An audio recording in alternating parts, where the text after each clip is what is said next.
National health mission के तहत अपन ने जैसे बात कर रहे थे, so we have covered this part in the previous class also. So there may be some repetition, but it will be very important and interesting how the healthcare services is developed after independence till today. So national health policy was formed for the first time in 1983 by Parliament, which includes upper and lower house, Lok Sabha and Rajya Sabha. Though draft was prepared in 1978 to fulfill the important social goal of health for all by 2000. After commitment or after a signature in the UNO to achieve the goal of health for all by 2000. So at that time again, people think of everybody will be healthy by 2000. But every country has got its own way of achieving this goal of health for all. So at that time it was found, it is 1978, I am telling you, healthcare services were not available uniformly to the entire population of any country in the world. As it was at the time of independence, India has got no basic infrastructure of healthcare services coverage in India, and particularly rural areas were not covered at all. The same was for the urban areas. It is only the few cities curative services were available, and that was not a framework, and they were not impending on the health indicators. So national health policy for the first time was prepared after independence in 1983 to achieve the goal of health for all by 2000, and the way to find out the social goal of health for all by 2000 in global level, it was by providing primary health care. I am using the word primary health care service, and the primary health care service were defined for the first time in Almaty, city of Kazakhstan, for the purpose of what you call primary health care, and it is like a sentence written in your Gita, Quran, Bible, and that is the formula to achieve the goal of health for all by 2000 and beyond. Why? Because when the mid-level review was done in 1988, it was found that primary health care has bring miracles as far as the healthcare services are concerned in the world. And at that time, the Riga, which is the capital city of the Latviia, East European countries, and at that time it was when this conference was held, it was the part of USSR, and they found we have achieved a lot of things with limited available resources of each country.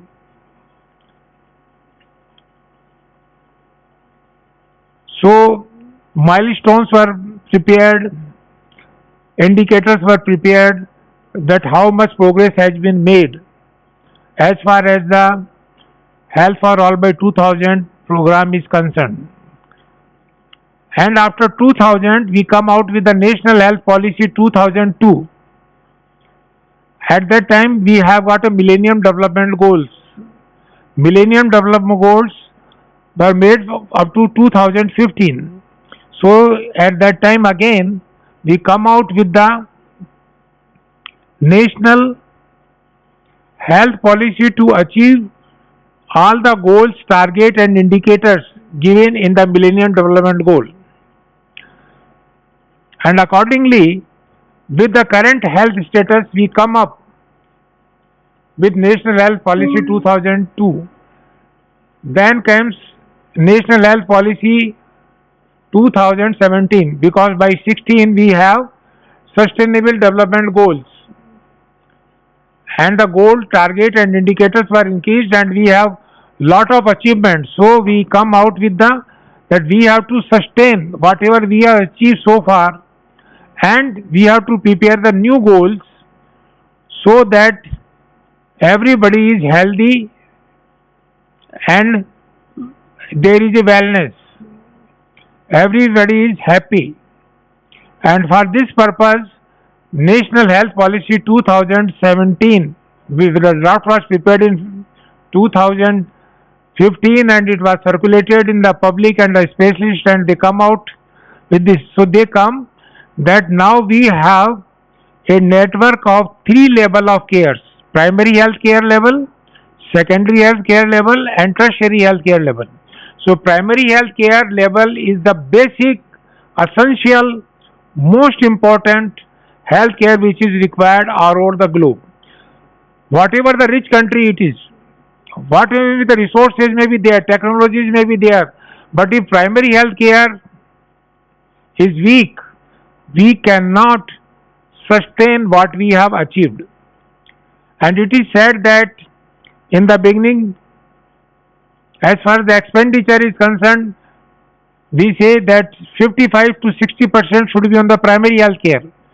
But now we say, because the primary health care services covers more than 90 to 95% day-to-day health problems of all age groups, sex, occupation, requirement of time, place, person. So they must be strongly built up, and there should be a universal health coverage. So this is a universal, सर्वत्र, कोई जगह छूटनी नहीं चाहिए on this globe.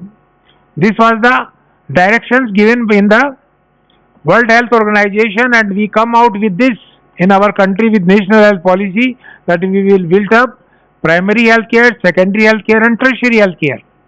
So tertiary health care includes medical colleges and apex institutions, specialty, super specialty hospitals. And as far as the secondary health care services is concerned, it consists of curative services along with the preventive and promotive services provided by community health centers, sub-district hospitals, and district hospitals. It is the third tier of primary health care referral system, because the first tier is the sub-health centers, second is the primary health centers, and third is the CHC, community health centers, and community health centers has been built up accordingly.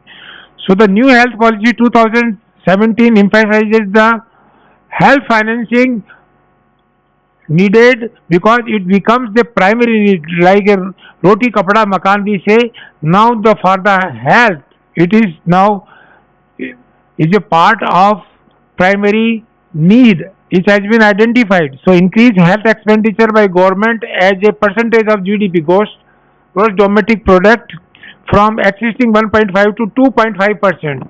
So this percent has to be increased by 2025, and increase the state sector health expenditure more than 8% of their budget by 2020 to 15%. They want this should be double. And decrease the proportion of household facing catastrophic health expenditure. Catastrophic means अचानक, जैसे disasters होते हैं, disastric health expenditures for the current level by 25% by 2025. So here this is the detail. So we will not go much in this form, but this is just to give you a bird's eye view. Just see how expenditure on health is increasing, and now by 24-25 financial year it will be 7.17% of the health expenditure.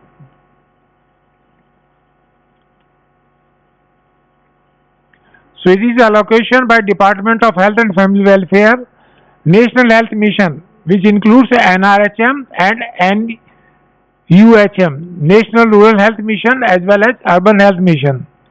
So 12 5-year plan we have approved outlay of in crores. So this is 1,93,000 crore, and 12th actual budgetary allocation was only 91,000 and so. So it was the 47.0% of the outlay. So जबकि total budget जिस पे हमने रखा था, total it was 2,68,000 crores, and out of this only 50% was made available by that time in the allocation. So this is shows we have prioritized this area, but we are not in a position to spend on health as a public health expenditure in our country. So new stream of health financing is required. So how to make available? So we make it available by health and education cess. Existing 3% education cess to be replaced by 4% health and education cess. Higher education funding agencies to be restructured to fund infrastructure and research in the medical institutions. And India Infrastructure Finance Corporation Limited will be utilized to raise the funds for health projects. So in this way, we try to make the financial incomings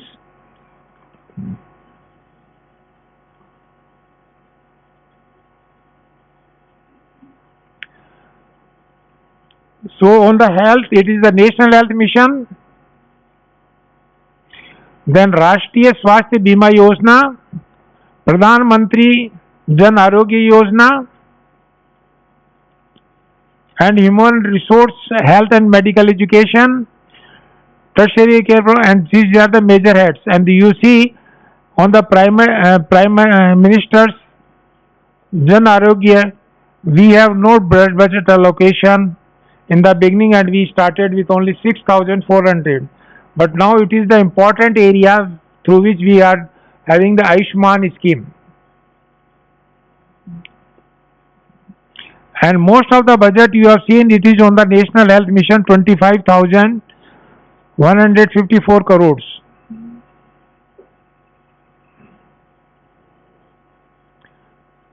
So National Rural Health Mission was launched on 12th April 2005. Why? When we made the National Health Policy 2002, we were lacking in covering the whole population of India, particularly who needs more health care services. So weak indicators were there, and so to speed up the coverage and to achieve the important goals and indicators in time, we come out with the National Rural Health Mission, because in our country by 2011 population, as we say, it is 70% population was residing in rural areas, and 2001 it was more than 75% population. And at the time of independence, we say 90% of the population was in the rural area, and the health indicators were very poor, because when we talk about the health indicators, it is a crude death rate. मृत्यु दर बहुत high जाए. तो मृत्यु दर किसमें ज्यादा है? शिशु मृत्यु दर, infant mortality rate, under 5 mortality rate, maternal mortality rate, और उसमें भी सबसे ज्यादा कहाँ है? न्यूनेटल मोर्टिलिटी रेट, नवजात शिशु. And this is the important parameter for finding out the wellness or happiness of any country. Because if these indicators are as we have estimated, after all best efforts can be achieved, then there will be no problem. Otherwise, there are a lot of psychosocial implications because of premature death in the family. No expansion of the family, क्योंकि पहले तो बच्चे नहीं, infertility rate भी बढ़ रही है हमारे यहाँ. दूसरी, उसके बाद में जो बच्चे होते हैं वो जिंदा नहीं रहते, प्रीमेच्योर डेथ है, तो उससे कितना सदमा लगता है वो आप एज ए ह्यूमन बीइंग सोच सकते हैं. It is not the management of any case independent and age, because after a particular age we say चलो बढ़िया है, कोई खास बात नहीं, इट इज नॉट कंट्रीब्यूटरी. लेकिन हम उसके लिए भी नहीं कहते, हम उसके लिए भी कहते हैं उसको भी बेस्ट अवेलेबल सर्विसेज मेड करनी है क्योंकि he can purchase it. But government of India और द वर्ल्ड ऑर्डर से we must save premature deaths, we must give a quality of life. It is not simply extension of life or age, life expectancy, but it is the quality of life. So strengthen the hands of the state government and improving the health care delivery by providing technical and financial support. So it was, so what is the technique is required? So जैसे हमने कहा था ना कि जैसे हम पूछा करते थे, हम पढ़ते थे तब भी, functions of primary health center and primary health care are two different things. One is the approach and one is the noun, a place from where we provide primary health care services or the doctor is available at the peripheral level at the most important contact point in our country, primary health center. So in delivery by providing technical and financial support. So what are the financial supports are needed at that particular institution, not in general. So we have to strengthen that, and as well as the technical. So technically, as we were saying, the mother-child health care. So we were talking of only the pregnant mothers or lactating mothers, but now we are talking of the reproductive women. Reproductive women 15 to 49 years of age. Then we are talking of the mother. And what is the technique is required? Very simple techniques are required, and the important technique as we are talking in the primary health care approach is the elements, and element number one is the education concerning prevailing health problems, their prevention and control. So what are the health problems at a particular point of work, in a particular village, sub-center, that we call section or ward? That has to be focused, they must be targeted. And what is the root cause? That has to be covered, and what is the technical solution for that? So it is simple analysis of the problem and their solution by epidemiological approach. Epidemiological approach पे आपके question पूछा जाता है. What is epidemiological approach? It is an approach to solve any health problems by asking questions and getting answers. And in this we used to say what, when, where, W. 5 W's are there. And if we get all the answers of this, that is, whatever the question is coming in our mind, we get the answer, we get the solution also. And this is for the individual village, individual person. And that why, so technique what is required to that particular problem, so that has to be applied there only. जैसे हम कहते थे कि उस time पे बच्चे होते थे बढ़िया तरीके से पैदा हो गए, लेकिन tetanus neonatal, mother and neonatal tetanus से डेथ हो जाती थी. 7वें 8वें दिन बच्चे दूध पीना बंद कर देता था, उसकी जबाड़ी नहीं खुलती थी, locked jaw, and it was the normal. And most of the time we find it was a home delivery and cutting of the cord or cord care was not proper. Rather they applied very infective materials which were traditionally outed, and this was the root cause of. Then second we find that the tetanus toxoid is not given at all. So we make it available, and the need was converted into demand, and now every woman in the rural folk or everyone is demanding for tetanus toxoid. दोनों की 3 doses लगनी है, सुई लगी कि नहीं लगी. आज की तारीख में डिमांड करती कि anaemia is the biggest problem, उनको खून बनने की गोली मिली कि नहीं मिली. और जब ये शुरू की गई थी तब इनके लिए बड़ा अपोजिशन था. सो इसका एक ही सॉल्यूशन था, एजुकेशन. एजुकेशन कौन थे? इन्हीं के खुद के लोग देवें, इन्हीं के फॉर्मल लीडर्स देवें, इन्हीं के रहने वाले जो लोकल लीडर्स हैं. Local leaders not the politician but those जो are the well wishers of their health in the village, in that community. They come out to this education and bring forward for this strategies. जो technique क्या थी कि हमने एक बार शिक्षित कर दिया, डिमांड वहां से क्रिएट हुई, तो कितने लोग हैं उन्होंने लिस्ट बना के भेज दी और समय निश्चित कर दिया, जो भी फैसिलिटीज देनी चाहिए थी वो उनको तरफ से दे दिया. यानी community participation. The principles of primary health care is community participation. So community participation is they are demanding they are placing the timing and everything, and they make available entire beneficiaries at the spot, and so you can work out in no time. Otherwise आप दिन भर बुलाते रहे, कोई आता ही नहीं है, क्योंकि साहब अभी तक हमारे नेताजी ने या हमारे पंडित जी ने, हमारे मास्टर जी ने, जो भी वहाँ पे जो भी फॉर्मल लीडर है, उसने हमें कॉल नहीं किया। क्योंकि हर कबीले का, हर ट्राइबल कम्युनिटी का, हर विलेज का मुखिया होता है, मुखिया की नॉलेज के बिना या उसके परमिशन के बिना कोई मूव ही नहीं करता। This was the situation, but now it has been converted into perceived need, felt need, and people are demanding, and even they are not going for the, if they find it is very small thing may be made available and the cost is very low, they will take from the private sector. And our purpose is they must take all the techniques which are required for that particular problem to solve. So इसमें क्या थे, pregnant mothers and lactating mothers की problems है। तो pregnant mothers में हमें कब pregnancy को register करना है, कौन कौन सी टेस्ट करवाने हैं, कितने मिनिमम ANC में होना है, कितना इंटरनेटल केयर में देना है, कितना PNC में देना है, और कौन से इंपॉर्टेंट एरियाज है, उनको हम पहले से आइडेंटिफाई कर लेते हैं, और उसको आइडेंटिफाई करने से आउटकम इज हमेश fruitful. So there is healthy mother and healthy child at the end of pregnancy in the 10th month. They have completed 9 months, no premature delivery, and so there is no low birth weight baby, no low gestational babies, and the overall health in the future of that country citizen will be also good, and what is to be provided at right time is given. So this is the part of strengthening. So bring greater the focus on the high focus states and rural population. Why this high focus states? जिनके indicators बहुत ही poor थे, सारे inputs देने के बावजूद भी improvement नहीं आ रहा था। यानी वहाँ पे इनपुट्स कैसे बढ़ाने थे, टेक्निकल। यदि फाइनेंशियल है तो उन्हीं को फाइनेंशियल इन जनरल नहीं देते, स्पेसिफिक देने हैं।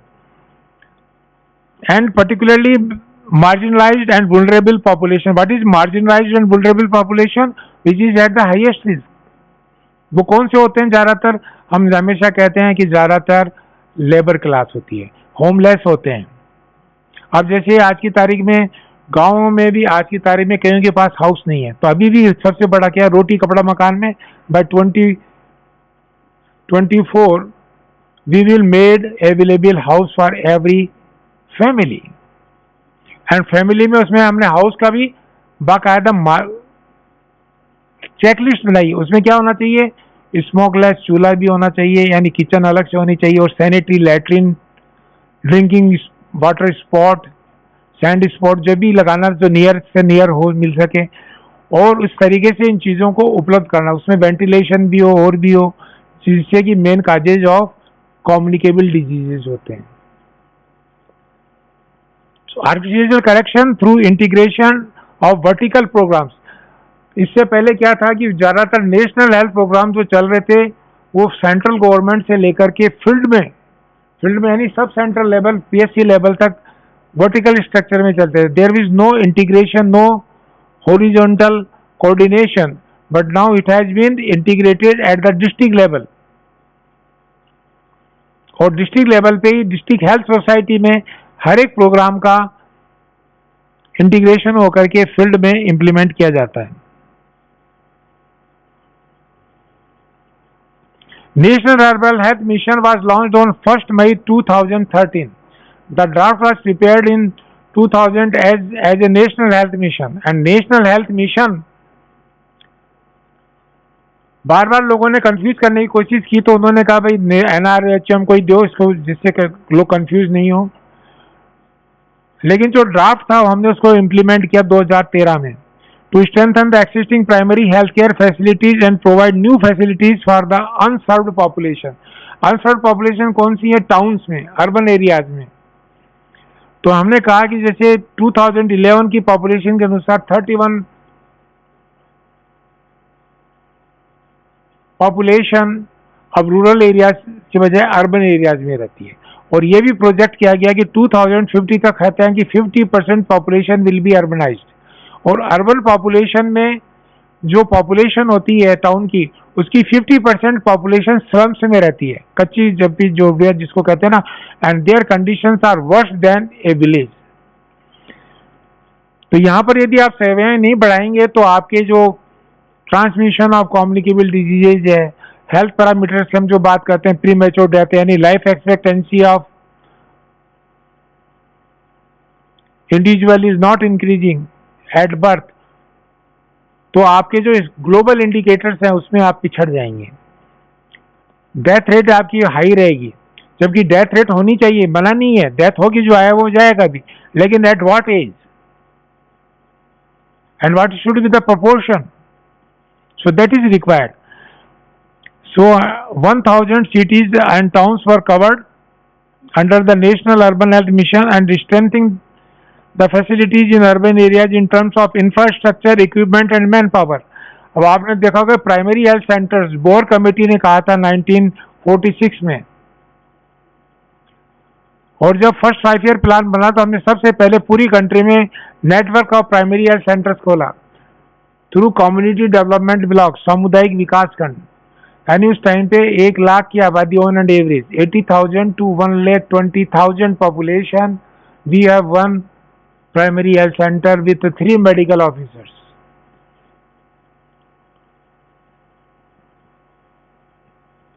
And it was for the rural, because at that time 90% population was in the rural areas. Urban areas में हमने कोई ज्यादा प्लान करने की कोशिश ही नहीं की, और जो भी थी रेस्पॉन्सिबिलिटी छोड़ दी उस पर म्यूनिसिपैलिटी पे, और म्यूनिसिपैलिटी पे भी किसी पे छोड़ दी कि वैक्सीनेशन पे। उस टाइम की समस्याएं क्या थी? Small pox end TB. तो स्मॉल पॉक्स वैक्सीनेशन प्रोग्राम चलता था, स्मॉल पॉक्स वैक्सीनेटर हुआ करता था, घर घर आकर के स्मॉल पॉक्स वैक्सीन लगाता था, जो लेना पसंद करें। जो लेना नहीं पसंद करते थे छुप जाते थे, भाग जाते थे, वो रह जाते थे। इसी तरीके से उन्होंने कहा कि ड्रिंकिंग वाटर सप्लाई इंप्रूव करनी चाहिए। तो आपने देखा हो कि ब्रिटिश पीरियड में भी और उसके बाद में भी जो अच्छी म्यूनिसिपैलिटीज काम कर रही थी, वो ड्रिंकिंग वाटर और सीवेज लाइन की बात करती थी। लेकिन ये बहुत कॉस्टली अफेयर थे, फंड्स होते नहीं थे, इसलिए सिर्फ बातें हो जाती थी, काम नहीं होता था। अब आज का कायदा फाइनेंशियल भी है, टेक्निकल भी है, एस्टिमेट्स भी है और टारगेट्स भी हैं, we have to achieve, because they are the real development programs. विकास की बात करते हैं, विकास किसे कहते हैं? विकास इसे कहते हैं कि आपके इलाके में सीवेज लाइन है क्या, आपके इलाके में सैनिटरी या हाइजीन की फैसिलिटीज हैं क्या, प्रॉपर डिस्पोजल ऑफ वेस्ट है क्या, उससे होने वाले जितने भी इंसेक्ट्स हैं, एंटोमोलॉजी की बात अपन करते हैं, वैसे चीजें तो नहीं है। फिर हम बात करते हैं कम्युनिकेशन की, क्योंकि जब तक कम्युनिकेशन सही नहीं होगा, यानी रोड में कनेक्शन की बात करते थे, आजकल कम्युनिकेशन का मतलब डिजिटलाइजेशन हो गया, 5G 6G की बातें करने लगे, 4G तो चल ही रहा है। तो उस टाइम पे सिर्फ रोड कनेक्शन ही नहीं थे, ये सब चीजें डेवलपमेंट हुई लास्ट 20 या 2 डिकेड्स की कहानी है। और आज की तारीख में हमने हर एक ग्राम पंचायत को भी जोड़ दिया है। और उसकी बात करते हैं जब डिजिटलाइजेशन की, तो ऑप्टिक फाइबर से उसको हमने जोड़ने की कोशिश कर दी और वहीं पर ही डिजिटल सेवाएं देनी शुरू कर दी है। अब कहने का मतलब कि हम प्रॉपर मेंटेनेंस ऑफ रिकॉर्ड्स वगैरह सब कर सकते हैं, और इस वजह से मेडिकल एंड हेल्थ में भी जो इस तरह में नेशनल हेल्थ मिशन में चल रहा है वो यही प्रोग्राम्स हैं, infrastructure, equipment and man power.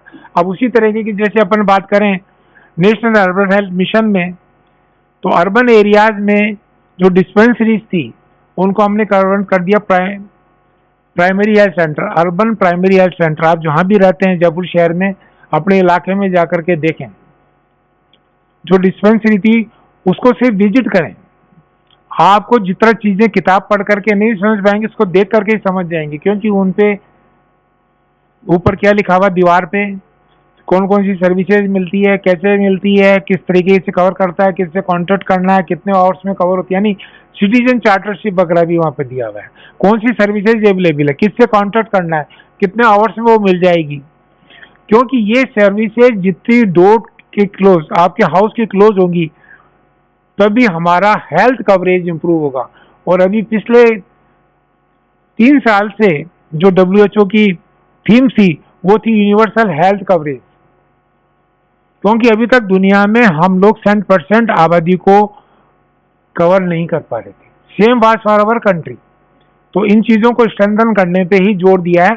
और यही कारण था कि कोविड में आज की जैसे न्यूज थी, WHO ने आशा, भारत की 10 लाख आशाओं को WHO अवार्ड से सम्मानित किया, क्योंकि उन्हीं के बदौलत कोविड पे अच्छा नियंत्रण पा सके। लोग बोले नहीं, हमें डॉक्टरों ने किया। भैया बीमारी होने नहीं थी, किस लाके तो फ्री रह गए। और फ्री में भी रहे ना, जहाँ पे माइल्ड इन्फेक्शन भी हुआ तो आगे स्प्रेड नहीं हुआ। और जिस तरह की स्ट्रेटजी रखनी थी, यानी कंटेनमेंट की, घेराबंदी की, और वो भी किस तब तक जब तक इंक्यूबेशन पीरियड और इन्फेक्टिविटी पीरियड है, तो वो सारी की सारी चीजें वहां पे लागू कर दी। और इसके थ्रू, क्योंकि डिजिटलाइजेशन हो चुका था, जो मैसेज जा रहे थे, दिए जा रहे थे, उनसे भी हमने इसमें अचीव किया। और दूसरा सबसे बड़ी बात है, इस दौरान में दूसरी प्रॉब्लम जो होती थी प्रेगनेंसी की, चाइल्ड बर्थ बियरिंग की, चाइल्ड बर्थ की और दूसरे डिजीजेस की, वो साथ के साथ चल रही थी। उनको भी इनको कवर, इनको अपने सबने इग्नोर कर दिया। क्यों? हमारी जो समस्या नहीं है वो सोल्यूशन की समस्या ही नहीं है। और आज भी हम जब बात करते हैं कि जो नेशनल हेल्थ प्रॉब्लम्स क्या है या ग्लोबल हेल्थ प्रॉब्लम्स क्या है, और उसमें हम जब बात करते हैं अर्ली डायग्नोसिस एंड ट्रीटमेंट की, स्क्रीनिंग की, जिन्होंने अभी ओरेशन सुना हो परसों, तो डॉक्टर शिव सरीन क्या कह रहे थे? फैटी लीवर डिजीज, फिर फैटी लीवर डिजीज में उन्होंने कितना माना, कैसे माना, तो उन्होंने कितने सिंपल टेक्निक्स की। अब उन्होंने क्या कही, एक बात है, मुझे ये चीज कहां पहुंचानी, हर विलेज में पहुंचानी। मुझे क्या चाहिए? ASHA, aggregate social health activist. ASHA का मतलब है A for aggregate, S for social health activist. Urban areas में USHA, urban health activist, social health activist USHA. और इस तरीके से हमने हर कम्युनिटी में क्या किया कि पहले एक विलेज की डेफिनेशन ली थी हमने 500 की, वो 1000 की, और हमने कहती विलेज छोटा है तो वहां पर भी कर दो। तो आज की तारीख में हम मानते हैं कि हिंदुस्तान में 7 लाख से लेकर के 10 लाख विलेज हैं। हमारे पास फिगर भी प्रॉपर अभी भी उपलब्ध नहीं है। क्यों? क्योंकि हम रिमोटेस्ट एरियाज में अभी भी कवर नहीं कर पाते। और जबकि बात हम करते हैं एलिमिनेशन, एरिडिकेशन की, तो हमें इंडिविजुअल लोकेशन, इंडिविजुअल व्यक्ति की हेल्थ कवरेज की इंपॉर्टेंस है। तो ये वे समझ में आते हैं पब्लिक हेल्थ में क्या लिया जाता है। आपकी जगह पे स्पेशलिस्ट, सुपर स्पेशलिस्ट और टेक्निक सब चाहिए, लेकिन मैक्सिमम ये चीजें चाहिए। और इसीलिए नेशनल हेल्थ मिशन में ample of budgets is provided by government of India, and they expect from the state governments to share the burden. और उसी तरीके से हेल्थ मैन पावर, इक्विपमेंट्स वगैरह करने। जैसे मैं बात कर रहा था प्राइमरी हेल्थ केयर की, तो सेकेंडरी हेल्थ केयर की बात आती है तो CHC, PHC जो, तो 2004-05 में जब नेशनल हेल्थ मिशन आया भी नहीं था, ये रूरल हेल्थ मिशन, तो I was the member of the PIP committee, member of Rajasthan, program implementation monitoring committee का मेंबर था गवर्नमेंट ऑफ राजस्थान का, मेडिकल कॉलेज की तरफ से। तो वर्ल्ड बैंक ने जो पैसा दिया था हेल्थ सिस्टम डेवलपमेंट के लिए, उसमें था CHC, सब डिस्ट्रिक्ट हॉस्पिटल, डिस्ट्रिक्ट हॉस्पिटल पे। हम इतने परेशान हो गए, हमारे को डेटा ही नहीं मिल रहे थे। ये तो कहानी है जहाँ पे पढ़े लिखे लोग बैठे हैं। और जब टीम के साथ विजिट किया मैंने डेजर्ट एरिया का, और मेरे दूसरे साथी ने ट्राइबल एरिया का, जहाँ पे सबसे वीक हेल्थ इंडिकेटर्स होते हैं, वहाँ कोई प्रोस्पेक्ट रिजल्ट नहीं, लेकिन हमें टाइम पे प्रोग्राम चालू करना था, तो हमने उसी बेसिस के ऊपर चालू किया। जबकि हमने उनसे मांगा तो क्या डेफिसिट है, क्या इक्विपमेंट चाहिए, कितने आपकी मैन पावर कैसे बढ़ानी है, इंफ्रास्ट्रक्चर में आपको क्या क्या चीज़ों की आवश्यकता है, उसका नक्शा बनवा के दें। कहीं से कुछ नहीं मिला। फिर भी प्रोग्राम चालू हुआ, इम्प्लीमेंट हुआ, लेकिन उसमें कंटिन्यूएशन नहीं होता है। तो वो उसमें जो एक लय होती है, मिक्सिंग हो जाती है, जिसको कहते हैं इंटीग्रेशन होना चाहिए, आत्मा मिल जानी चाहिए, वो नहीं थी। तो जहां जहां भी हमने गए, बाड़मेर, जैसलमेर, जालोर, सिरोही, पाली, तो ब्रिटिश पीरियड में सेठ और साहूकारों ने जो बना दी थी, राजा महाराजा ने बना दी थी, वो के ढांचे थे, और बाकी जो मैन पावर थी वो किसी काम की नहीं थी, क्योंकि उनको टाइमली जिस तरह की ट्रेनिंग चाहिए, एजुकेशन चाहिए, वो सारा मटेरियल जा रहा है, सीएमई हो रही है, लेकिन they are not participating in it. तो उसका नतीजा क्या निकला? उसका नतीजा ये निकला कि पब्लिक प्राइवेट पार्टनरशिप जरूरी है, और भारत सरकार ने ये कहा कि प्राइमरी हेल्थ केयर को ही हमें जोर देना है, secondary health care and tertiary health care can be purchased from the private sector, क्योंकि प्राइवेट सेक्टर में ही ज्यादातर आदमी जाता है। प्राइवेट सेक्टर में सबसे ज्यादा डॉक्टर्स काम कर, 80% doctors are working in private sector, 20% of the nursing are working in the private sector. अब धीरे धीरे ये हो रहा है कि नर्सिंग सेक्टर को भी आपने यदि खुला हाथ दिया, जैसे अभी आया था कि उनको कुछ दवाइयां लिखने की परमिशन होगी और होगा, क्यों कि डॉक्टर्स आर प्रोड्यूस तो खूब हो रहे हैं, हेल्थ मैन पावर खूब डेवलप हो रही है, स्पेशलाइजेशन भी खूब रहा है, लेकिन they are not available to the public. So what is the should be our policy? The policy should be, we have to save, we have to provide health services in time. If it is not timely given, then this morbidity and mortality and disability will continue. So we have to strengthen the next level of primary health care through Ayush and nursing students of BSc MS. फिर इसी तरह के नए courses develop हो गए जिसमें हमें training देनी है 2 साल की, 3 साल की, उनके पास ऑलरेडी, क्योंकि डॉक्टर तो जा नहीं रहा है। और जो देने की बात कर रहे हैं उसमें कर रहे हैं इंटायर कस्टोडियन के रूप में, वो भी नहीं समझ में आती है। हर एक आदमी जब बैठ रहा है सुपर स्पेशलिटी हॉस्पिटल में तब कहता है कि स्क्रीनिंग प्रोग्राम हो, अवेयरनेस हो, और वो इस चीजें वो चालू करता है। भाई अवेयरनेस तो हम कहते कहते इतने बड़े हो गए। Function of primary health center in 1952 health education was one of the important, और प्राइमरी हेल्थ केयर का जो फर्स्ट इंपॉर्टेंट एलिमेंट है वो education is the only tool technique, but education of home, not of public, first those who are going to provide this service, क्योंकि उनको उस तरह की आर्ट वो टेक्निक आनी चाहिए, वो बोरोड फ्रॉम अदर कल्चर्स या अदर स्टेट्स वो नहीं काम करने वाली, क्योंकि हर एक लोकल एरिया की प्रॉब्लम अलग है। और इसी वजह से कहते हैं उनको फिर क्या मिलना चाहिए? प्रॉपर अमाउंट ऑफ रेन्यूमरेशन, क्योंकि रोजगार तो यही है ना। अब जैसे भी अभी चल रहा काम में CHA, कोविड हेल्थ असिस्टेंट का एजिटेशन चल रहा है, क्योंकि ज्यादातर ये अर्बन एरियाज में लगाए गए थे, रूरल एरियाज में नहीं लगाए गए थे। रूरल एरियाज में तो आशा, आंगनवाड़ी वर्कर और ANM और मल्टीपर्पज हेल्थ वर्कर से काम चल गया था। इसका मतलब इनकी जरूरत तो है, लेकिन फिर ये क्यों नहीं आगे काम करते, वो चीज देखनी है। यानी इनका प्रॉपर मॉनिटरिंग और सुपरविजन की टेक्निक चाहिए जिससे इनको उपयोग किया जा सके और जो डेटा हमें डेवलप करना है वो आ सके। तो इस तरीके से strengthening facilities in urban areas in terms of infrastructure, equipment and man power. अब जैसे इक्विपमेंट की बात करें, सब सेंट्रल लेवल पे बीपी इंस्ट्रूमेंट ही नहीं होते थे, हम कहते थे प्री एक्लेम्प्टिक टॉक्सीमिया की डायग्नोसिस बहुत इजीली की जा सकती है।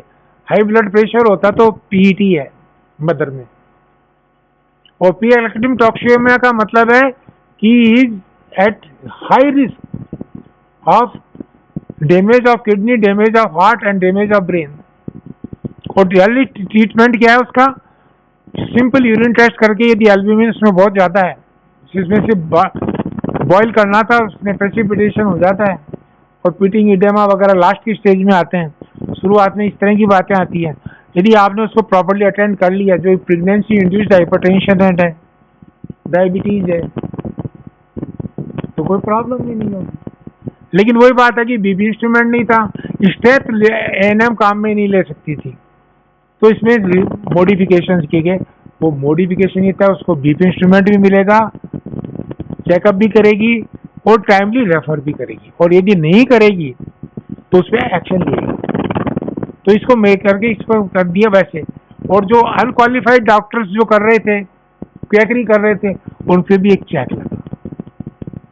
फिर इसी तरीके से pregnancy and child tracking system बनाया, डिजिटलाइजेशन होते ही।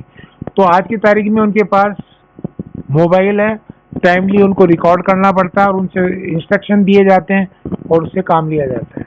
यानी कहने का मतलब है कि जो लेटेस्ट टेक्नोलॉजीज का जैसे जैसे इन्वॉल्वमेंट हो रहा है, तो उसमें हमने पेरीफ्री पे, विलेज लेवल पे ये चीज़ें पहुंचानी शुरू कर दी थ्रू लोकल पर्सन, जो वहीं का उसी कल्चर का है, उसी लैंग्वेज को बात करता है, उसी सिस्टम में है।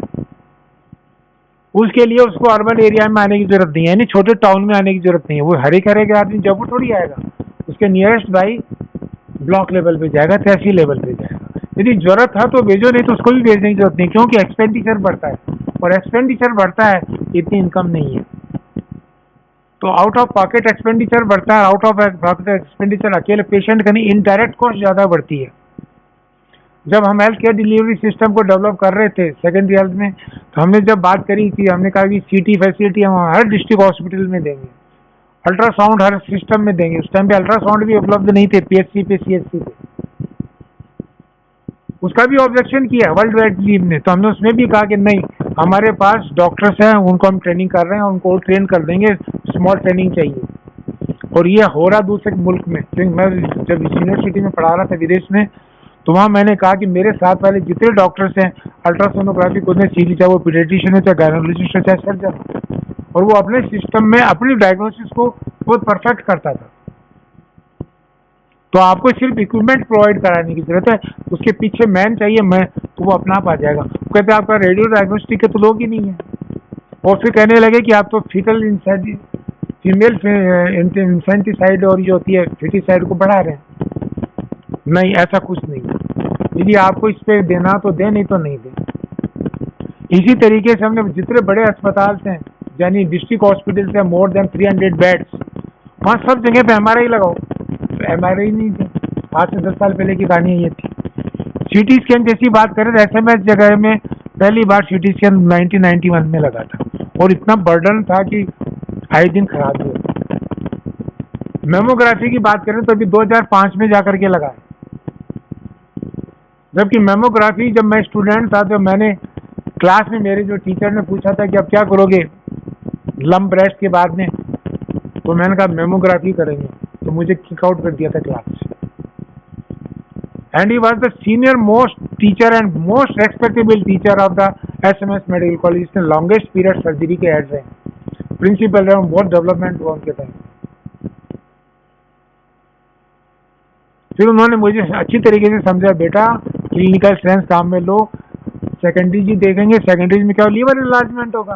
तो लीवर इनलार्जमेंट कैसा होता है, इन्फेक्शन में कैसा होता है, इन्फ्लेमेशन होता है, और यदि कैंसर होता है सेकेंडरी से कैसा होगा, उस पॉइंट ऑफ व्यू से आप एग्जामिन करो। यानी कहने का मतलब ये है कि जो लेटेस्ट टेक्नोलॉजीज हैं सिर्फ इक्विपमेंट्स पे नहीं है, वो 100% रिजल्ट नहीं देती है, और वो सोशली एक्सेप्टेबल भी नहीं है, कॉस्ट बहुत ज़्यादा है, अफोर्डेबल भी नहीं है। तो हमें socially scientifically sound and socially acceptable technique चाहिए। अब जैसे कह रहे हैं ओरल हेल्थ की बात करें, तो ओरल कैंसर बहुत कॉमन है, साल में एक बार ओरल कैंसर की डायग्नोसिस का अर्ली साइन क्या होगा, आपने पढ़ लिया होगा। कोई भी बता सकता क्या है, कैसे will diagnose screen out the oral cancer in first stage और before it has started developing in first stage. मतलब अभी तक उसके साइंस नहीं है, न सिम्टम्स आए। यानी आपको सिर्फ माउथ ओपनिंग कितनी है, 4 फिंगर्स है कि नहीं है। यदि माउथ जवाड़ी पूरी नहीं खुलती है, इसका मतलब उसकी शुरुआत हो चुकी है।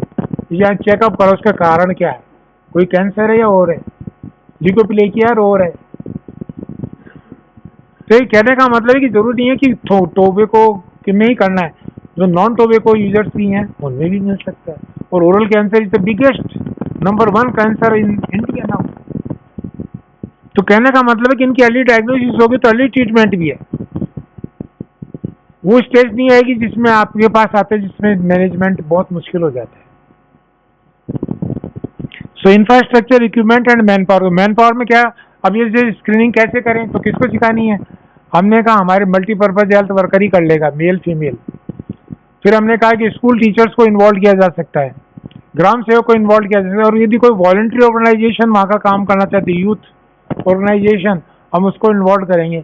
और इस तरीके से 6 months 1 year जैसे भी करना है, किसी को शिकायत हो तो तुरंत वो आवे, और उस तरीके से पब्लिक अवेयरनेस बढ़ेगी, और पब्लिक अवेयरनेस बढ़ करके इसकी डायग्नोसिस उसी लेवल पे, ब्लॉक लेवल पे या डिस्ट्रिक्ट लेवल पे हो जाएगी। उसको दूसरे डिस्ट्रिक्ट लेवल पे या दूसरे मेडिकल कॉलेज में जाने की आवश्यकता भी नहीं है।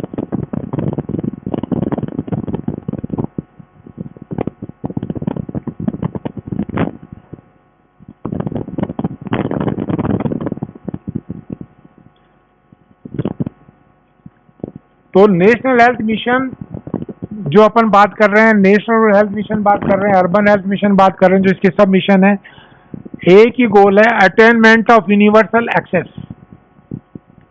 सर्वत्र सुगम्य उपलब्धता, जो सेवाएं चाहिए, चाहे वो लैंग्वेज से हो, चाहे कल्चर से हो, चाहे सेक्स से, जेंडर से हो। क्यों महिलाओं को महिला डॉक्टर चाहिए, पुरुषों को पुरुष चाहिए, तो उस तरीके से। और फिर दूसरा